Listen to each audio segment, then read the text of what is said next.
Hi, so in this video I want to talk a bit about part numbering systems as well as SOLIDWORKS assembly, design, and structuring. So when you have an assembly, a SOLIDWORKS assembly as large as this one, where there's several hundreds of parts, it's really convenient to have a good part numbering system.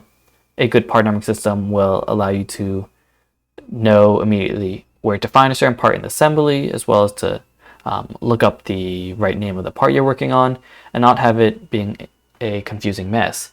So an example of a poor part naming or numbering system would be to call each part by exactly what it is.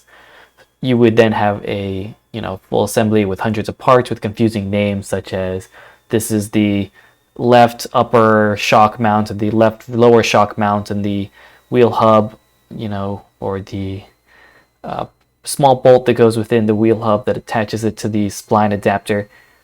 That's really confusing to come up with a clear name for every individual part on the car. So you can create a part naming system, such as something like this.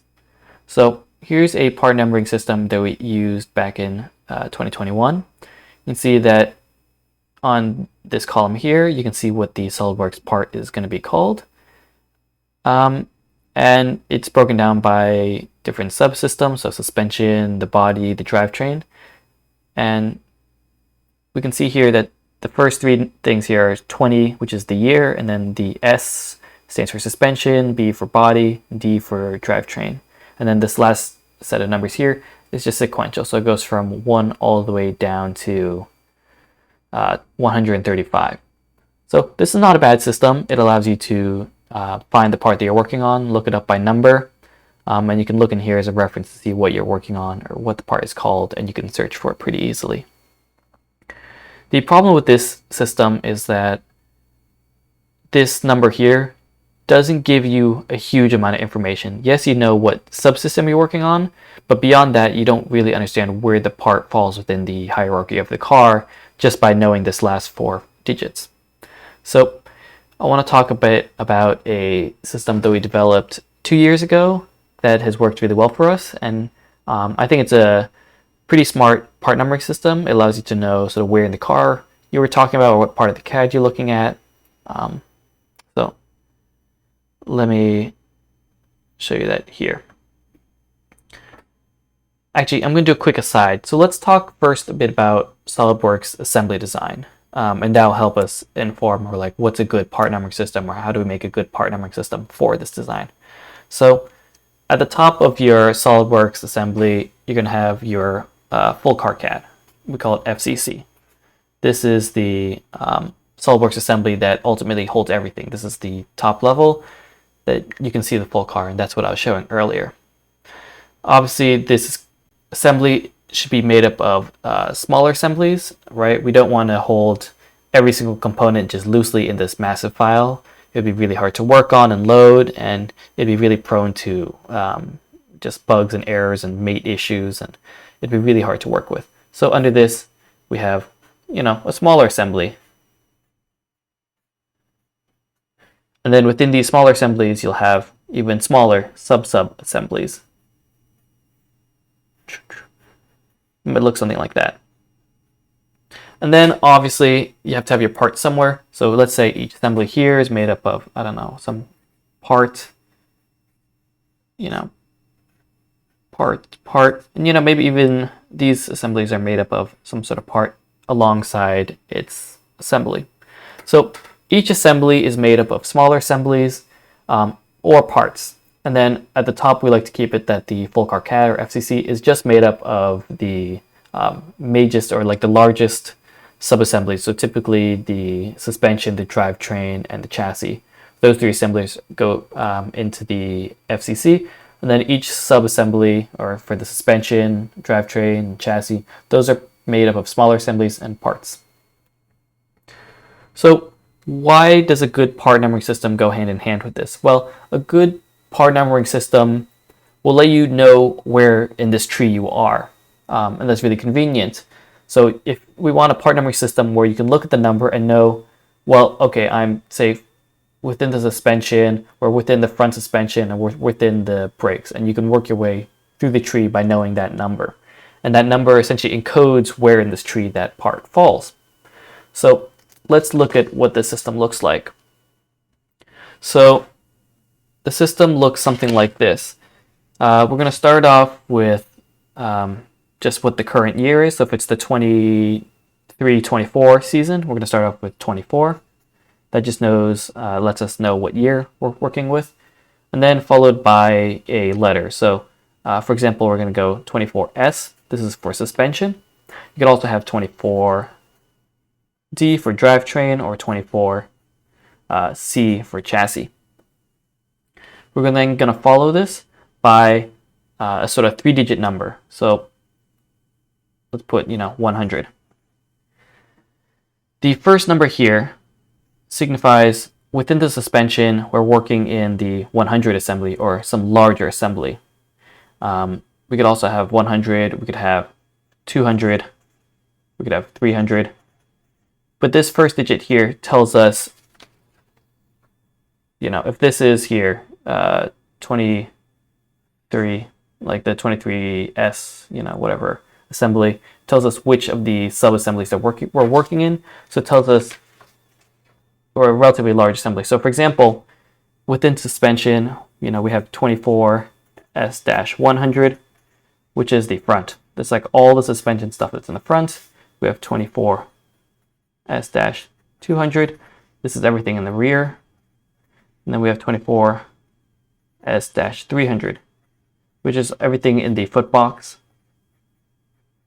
That's all the brake pedals, the gas pedal, the brake pedal, the master cylinders, the balance bar.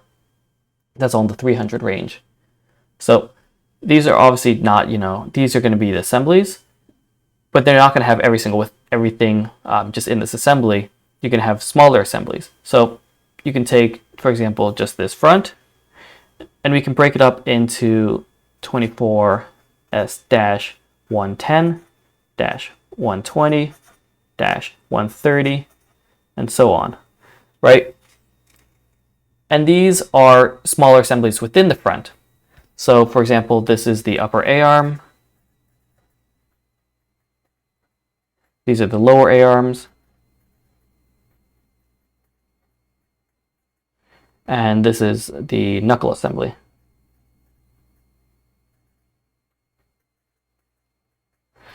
Well, the knuckle assembly also includes things such as the wheels, the wheel hubs, the brakes, or the front brake calipers, the brake disc. So you might say, okay, this 130, that's actually a lot of stuff going into there.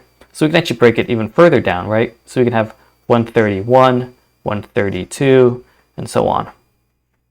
Sorry, that's going out of fusion. So the idea is that if we have some sort of part, 24S-131, we want each digit here to indicate or to tell something about where we are within this overall tree of parts here. So this first digit here indicates on a larger scale what part of the suspension we're in, what subsystem within the assembly, and then lastly, what like sub-system we are within. So for assemblies, we'll have the naming convention of just 24S-131. That's it. That is how we name our assemblies. And then for every part that's within the assembly that's not a further assembly, we can name it something along the lines of 24S-131-1 or -2. And these are all for parts. So the good thing about this is we can look at a part, say 24S-110-3. We can look at this thing and we automatically knows, okay, we know that it's going to be in the 24S-110 assembly. That is clear just from the fact that there's no extra digit at the end. This is the assembly, and this part is within this larger assembly. And we know that this larger assembly is talking about the suspension, particularly the front suspension, and then within the front suspension, we're talking about the upper A-arms. See how each digit here indicates a different part of where we are in this overall car. So let me show you that in action. So over here we have our car, and let's look at what the actual part numbers are looking, or how the file is set up. So let's view that, large icons. So obviously we have 23C, which is chassis. We have the drivetrain, we have electrical, we have suspension, and then we have our full car CAD here. So within the suspension, we have the 000, which is actually the front differential. We have 100, which is the front, 200, which is the rear, 300, which is the footbox, the pedals, and whatnot. So within 100, we look at 110, which is the upper A-arm, and we can see all the parts here are numbered with that. So for example, here we have 23S-110-3, and so on. Or we can look at 130. So we have the overall 130 parts. These are just smaller parts within here. We have 130-1, 130-2, 130-3, but we also have larger assemblies in here, such as the knuckle, which is 130-2. So we can look at 132, and we can see all these also have the same numbering system. So we have the larger assembly here, which is 130-2. We also have parts that like 130, 132-2, 132-11, 132-3, and so on. And then it's set up the exact same way here in the CAD. Maybe a bit hard to see on the camera, but we have the overall 100 assembly here, which is broken down into 110, 120, 130, and so on. And if you break that further down, you see you have 132, somewhere here is 131. So that's how we label all the parts. They're given a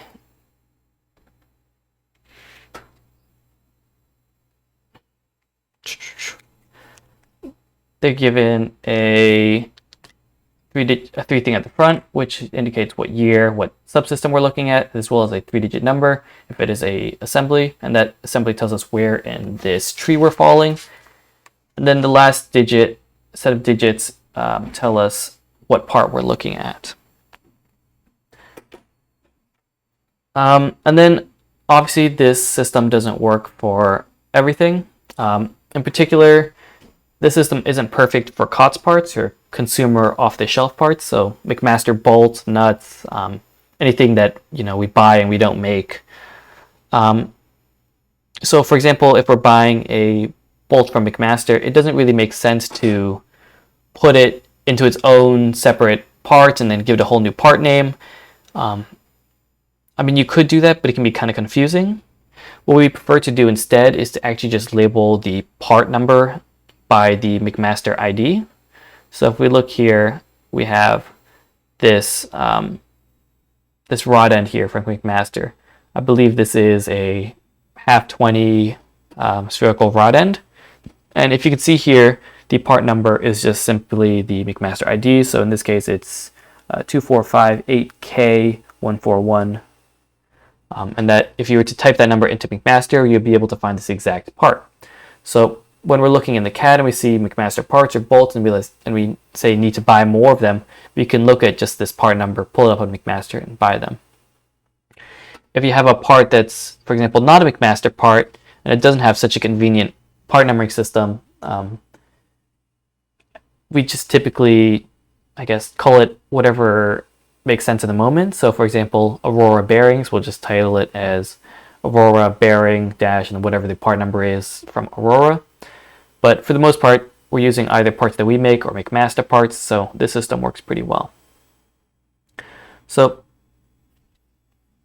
lastly, I want to show you a little spreadsheet that I made for our current system with all this part numbering here that I've shown you. So if we look here, here we have this is the suspension part numbering system. We have here, obviously, it's a major assembly, and it's titled 110. We have, within this larger assembly, we have 110, 120, 130, all the way down. Within 130, specifically of 131, 132, and then we're back to 140, 141, 142, 143, 150, 160, 170, 180, and then we're into the 200s, which is the rear of the car, 200, 210, 220, 230, 240, 250, and so on. So that's how our part numbering system works. I think it's a pretty good system. It allows us to have a part number that reflects both what the part is and where it is in the assembly, as well as it gives everything a unique number, and it makes it easy to find things. All right, thank you so much for watching.